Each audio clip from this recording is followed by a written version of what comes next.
In the heart of Chicago, amidst the honking taxis and towering skyscrapers, lay Evergreen Heights, a neighborhood often bypassed by prosperity and plagued by neglect. Among its myriad of rundown apartment buildings and graffiti-covered walls stood a small, decaying house occupied by a resilient young girl named Faith Johnson. Faith lived with her mother, Janet, a woman worn down by life's relentless hardships. Janet worked tirelessly at two jobs, one at a local diner and the other as a night cleaner at an office building. Despite the endless hours, love flowed freely between the mother and daughter. But this love was overshadowed by the intrusion of Derek, Janet's boyfriend. Derek had moved in with them when Faith was 12. Initially, he appeared benign, bringing with him the promise of an extra income. But behind his charming facade lay darkness. It began with something small, an unsettling gaze that lingered a bit too long. Faith's instincts told her something was off, but Janet, desperate for help and companionship, overlooked these signs. One night, Janet was working late. Faith had cocooned herself in her room, drawing scenes of fantastical worlds far removed from her reality. Derek's heavy footsteps echoed down the hallway, and her heart began to race. He entered her room with a disarming smile, crossing the threshold she always hoped he'd stay beyond. "What are you drawing, sweetheart?" he asked, his voice blending an eerie mix of kindness and menace. "Just my art homework," Faith replied, eyes glued to her sketch. In an instant, Derek's hand was on her shoulder, trailing painfully, slowly down her arm. Faith froze, her drawing pencil slipping from her trembling fingers. The room's air seemed to thicken, making it hard for her to breathe.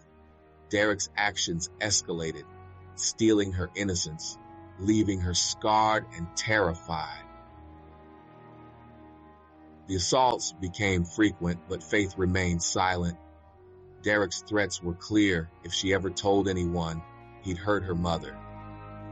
At 12 years old, the weight of that threat loomed over her, imprisoning her spirit.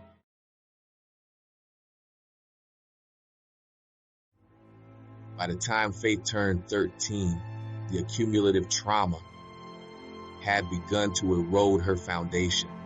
She started skipping school, her grades plummeted, and she found solace in the dark corners of the city, places where broken souls like her congregated. Here, she met individuals who numbed their pain with drugs and fleeting sexual encounters. Lost and desperate, she was drawn into their world.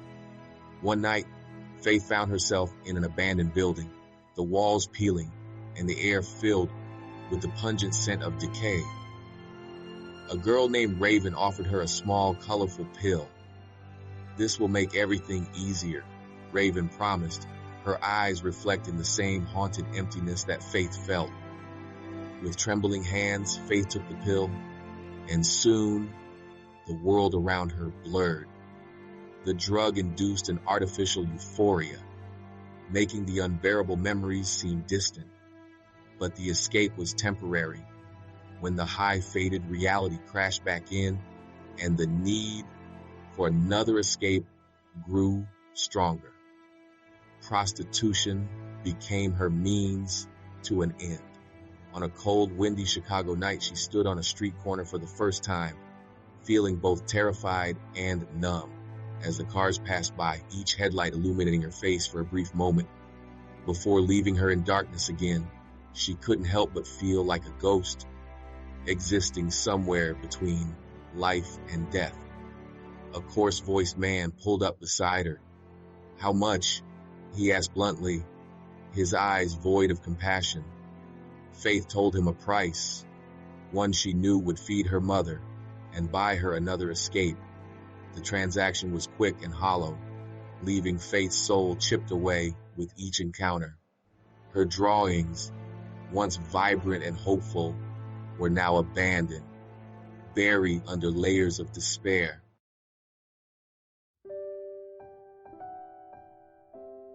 By 17, Faith's life was on a downward spiral. She was an addict, her body now a battlefield marked with scars and bruises. She had lost weight, her once bright eyes now dim. However, amidst the turmoil, a pivotal moment arrived. The sudden death of her mother, Janet, from a heart attack brought on by stress and overwork. Faith was consumed by guilt and grief, spiraling further into addiction. She roamed the city aimlessly, feeling more alone than ever.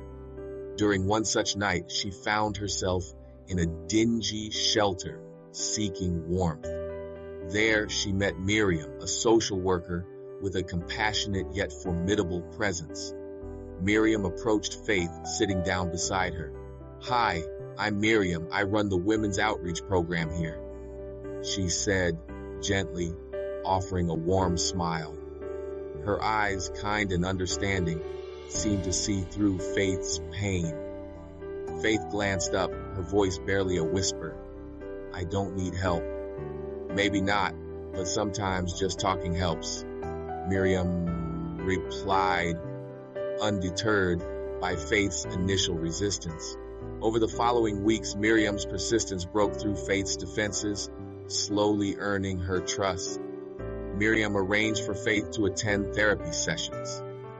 Initially reluctant, Faith found herself opening up to her therapist, Dr. Amanda Collins. In a small, cozy office decorated with plants and soothing colors, Faith began to recount her nightmarish experiences. Dr. Collins listened intently, validating her pain and gently guiding her through the healing process. Each session was a step forward. Faith confronted the demons that haunted her, and though it was difficult, she began to understand that the abuse and her subsequent choices were not her fault. Concurrently, Miriam introduced Faith to a community center where art therapy was offered. With a mix of hesitation and hope, Faith picked up a pencil and began to draw once again.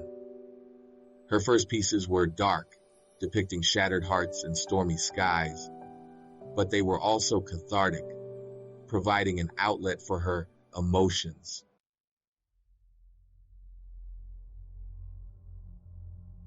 The path to recovery was neither linear nor easy, but with time and support, Faith started to rebuild her life.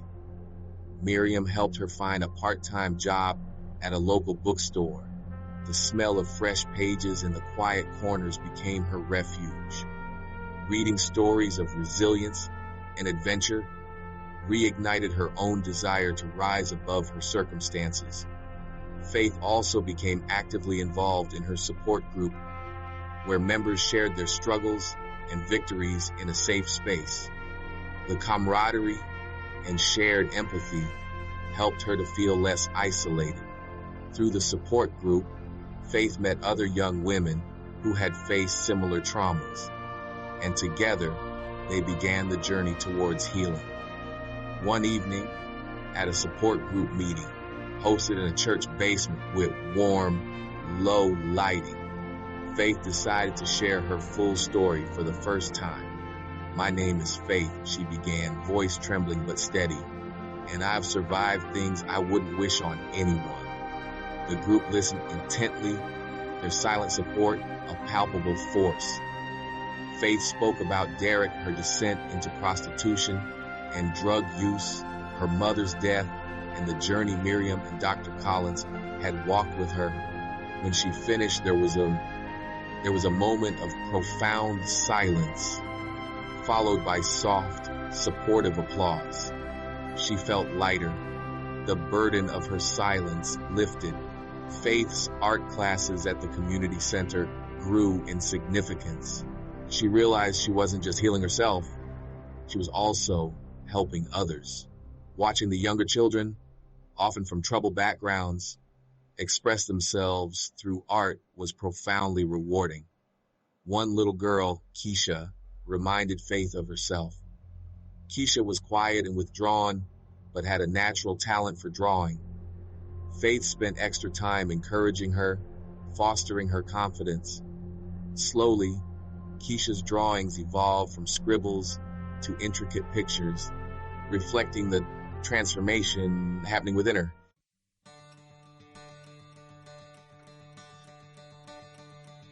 Faith's healing brought a newfound purpose. Determined to give back to her community, she started speaking at local events. Her first speech was at a small gathering in a community hall, filled with folding chairs and people from all walks of life. Standing at the modest podium, Faith's hands shook, but she forged ahead. Growing up, I faced darkness that seemed insurmountable, she began, her voice gaining strength.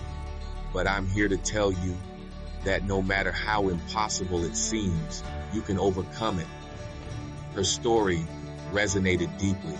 Afterwards, attendees approached her with tears in their eyes, thanking her for her bravery and sharing their own stories of resilience. Her words were a beacon of hope, encouraging others to seek help and find their strength. Encouraged by the impact she was making, Faith decided to establish a foundation specifically for supporting young women dealing with abuse and addiction. She named it Faith's Promise, a pledge to support and uplift those in need. With Miriam's help, the foundation gained funding through grants and donations from inspired community members. Faith's Promise offered counseling services, support groups, and art therapy classes. The foundation's headquarters were located in a renovated building. Its once grim exterior now vibrant with murals painted by local artists, symbolizing hope and renewal. Faith's own artwork adorned the walls, each piece telling a story of struggle and perseverance. Faith's speaking engagements expanded, her voice amplifying across various platforms. At one conference in a grand auditorium, she stood before a packed audience sharing her journey. "I am living proof that your past does not define your future," she stated, her eyes shining with conviction. Among the audience were survivors, advocates, and policymakers. Her story was more than just a tale of survival. It was a call to action. She emphasized the need for more support systems and safe spaces for young women, inspiring many to join her cause.